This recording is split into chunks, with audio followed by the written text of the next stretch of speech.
各位朋友，根据韩国的媒体报道，说是大 S 的前夫光头具俊晔回到台湾去争遗产去了。台湾的媒体也纷纷报道说，这个大 S 的妈妈要被赶出豪宅了，这个最快是3个月之内啊。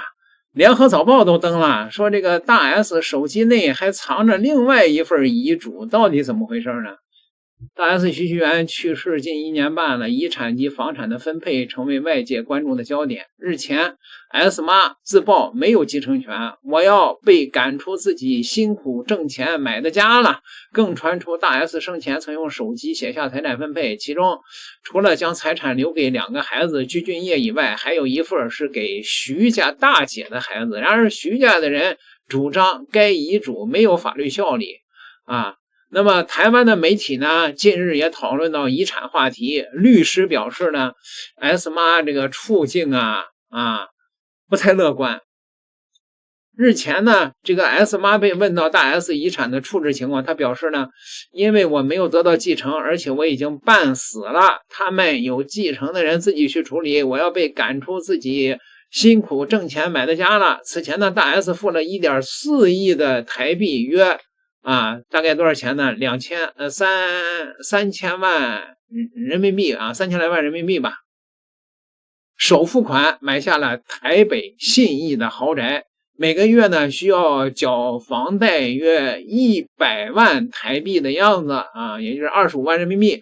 传出呢，他当年抵押了 S 妈现在住的国家艺术馆的豪宅，向银行呢借款 1.1 亿台币给汪小菲创业，但汪小菲呢至今没有把钱还给 S 家。日前呢，国家艺术馆的豪宅无人偿还贷款，未来面临着法拍， S 妈和大 S 的大姐等人恐将无家可归。台湾的律师也提到，过去呢，大 S 有代言费可以支付4万元的房贷，但现在呢没有资金流入，除非汪小菲或者是具俊晔愿意支付，但他认为不太可能。至于 S 妈是否可能会赶出家门呢？律师说呢，我认为暂时还不会，因为银行是这样，法拍之前拍卖成交之后才有交付房屋，房屋交付以后才会被赶上去那也得有人买下才会了。那么如果多久没交房贷会遭到法拍呢？说要看双方的沟通，一般来讲呢，只需欠银行200万元假设那么2个月之后银行呢会向继承人催缴催缴的未果的结果呢就会走程序，大概最快3个月，慢则大概半年。若法拍未完成呢， S 妈呢仍可居住到里边。我们看看中国的这个网友吃瓜看戏了。推翻承诺，具俊晔被曝准备与大 S 儿女争遗产。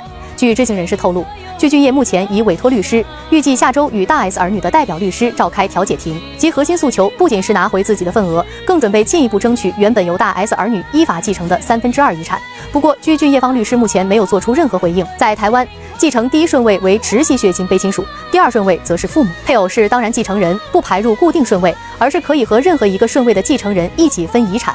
去年2月，具俊晔曾公开发文表示，将把所有继承权利让给大 S 的母亲。前发文说会放弃权利，转让遗产给 S 妈，但有媒体外传具俊晔当初并非主动放弃豪宅，而是被徐家要求搬离，甚至具俊晔也请了律师，双方要针对大 S 所有的财产做一个清算。具俊晔已经表明了，他会领这1/3。他曾是全网心疼、人人称赞的痴情男人。人们都说大 S 兜兜转转半生，最后总算遇到一个不图名利、真心爱他的灵魂伴侣。没想到一纸调解通知书撕开了关于这个男人的所有滤镜。当初主动放弃数亿遗产，扬言分文不取的是他，如今转头推翻承诺，还要和2个孩子争夺遗产的也是他。他就是大 S 的2婚丈夫，来自韩国的具俊晔。巨大的前后落差让无数网友发出了同一个疑问：当初那个为爱看淡财富的男人，为何会180度大转弯，要与孩子分割遗产？想弄清这个问题，我们还需把时间拨回到90年代。具俊晔是那个年代韩流的开拓者，他和江原来的酷龙乐队曾推出过多首脍炙人口的歌曲，两人不仅火遍韩国，还掀起了第一波亚洲韩流热潮。大 S 和具俊晔就是在那段时间相识相恋的。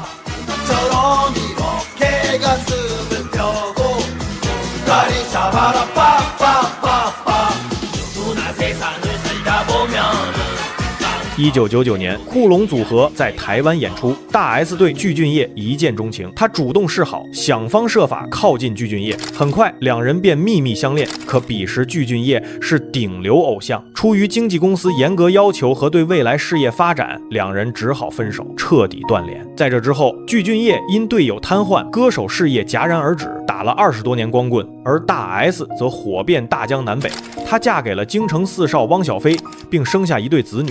只是这段婚姻仅持续了11年，便潦草收场。直到2021年底，离婚3个月的大 S 官宣与具俊晔复合结婚，全网哗然。为了奔现，具俊晔拎着行李住进了大 S 台湾的家里，与汪小菲的2个孩子组成了4口之家。没想到还不到4年，大 S 就在日本丢了命。不过这段轰轰烈烈的爱情依旧在上演。噩耗传来时，大众最先看到的是具俊晔铺天盖地的悲情画面。他推掉所有演出工作，每天往返3小时车程去墓园祭拜大 S， 风雨无阻。媒体经常会拍摄到他独自坐在墓碑前，擦拭遗像，摆放亡妻爱吃的东西，神情落寞，一举一动都渲染出了一个悲痛专一的丈夫形象。而人们几乎所有的关注点却都落在了遗产分割上面。他们预估大概是4亿到5亿左右。按照台湾地区民法规定，大 S 遗产的第一顺位继承人只有3个人，现任配偶具俊晔以及2个孩子，3方均等分割遗产。没想到具俊晔却大手一挥，说这上亿资产不要了。他发文明确表态，要把自己的全部继承权利让给 S 妈。他说这些财产是大 S 半生打拼守护家人换来的，他1分都不要，余生唯一心愿就是守护好2个孩子，尽到长辈责任。彼时没人怀疑这份表态的真实性，大家默认一个愿意主动放弃上亿财产的男人，对亡妻的感情一定足够纯粹。可具俊晔接下来的操作却让众人大为震惊。他先是把大 S 的坟墓改造成综艺片场，在大 S 墓前录制起了韩国综艺节目，镜头全程跟拍。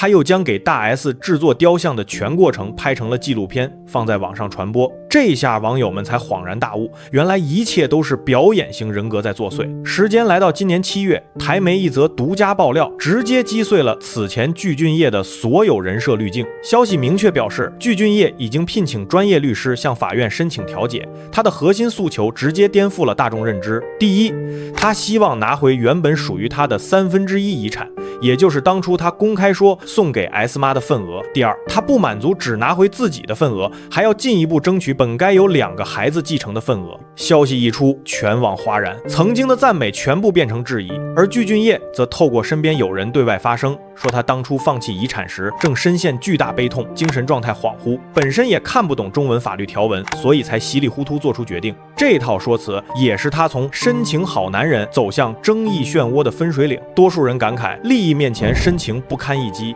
不过也有许多人对具俊晔的选择表示理解，毕竟上亿新台币足以让他安享晚年了。更有分析称，具俊晔转让继承权原本是想规避韩国高额的遗产税，没想到捡了芝麻丢了西瓜。只要他放弃继承遗产，大 S 的所有遗产就将全部顺位继承给2个孩子，因此具俊晔不得不重现原形。可目前的情况是，他不仅要自己那一份，还要瓜分2个孩子应得的遗产。对此，孩子们的亲生父亲汪小菲可不会坐视不管。去年，具俊晔是泡在陵园，日日夜夜陪在大 S 坟墓左右右的痴情好男人。今年他出尔反尔，主动塌房，没有人能真正揣测他到底是怎么想的。而这场横跨1年半的舆论大戏，更像一面照见人性的镜子，它照出了人在名与利2选1情况下会如何抉择。昔日的韩国顶流，痴情人设与上亿新台币摆在面前，应该怎么选？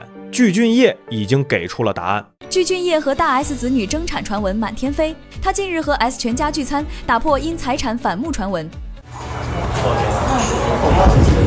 有具俊晔、S 妈和大姐珍珍、徐熙贤及儿子尼古在家人陪伴下，包厢内不时传来 S 妈笑声。据台媒7月20日报道，具俊晔在7月18日晚上现身家庭聚会，他穿短裤现身，状态轻松。在中国生活5年后，中文水平进步很多，还和服务员聊了几句，与餐桌上的大 S 妈妈相谈甚欢。小 S 则全家出动，老公及3个女儿还有婆婆等人匆匆进入包厢，众人聊到天黑才离开。小 S 全家坐保姆车，具俊晔则开车送 S 妈及大姐和外甥返回住所。一行4人到家后直接上楼，而具俊晔直到凌晨都没有离开，疑似在 S 妈家中留宿。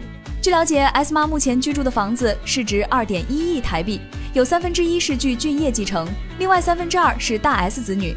S 妈此前还声称自己无权继承，要被赶出家门。台媒还爆料 S 妈已经搬走，住进小 S 给她买的小号房子，但事实证明前女婿并没有赶走 S 妈，甚至大姐一家也在此处居住。与此同时，具俊晔的朋友接受韩媒采访，表示具俊晔和 S 家关系融洽， S 妈甚至还给具俊晔做饭。现在具俊晔决定长期留在中国台湾，搬到墓地附近陪伴大 S。这中国的网友什么立场的也有，还有人喜欢那个光头前夫具俊晔的，还给具俊晔洗地呢。不是，具俊晔根本没有把他妈赶出去，人家去台湾不是为了争遗产，而是为了跟那个台湾的这一家子生活在一起。我觉得迷信具俊晔的中国的这些网友，这脑子也不是怎么长的。你说具俊晔回台湾是为了伺候 S 妈啊，养老送终吗？不是为了争遗产？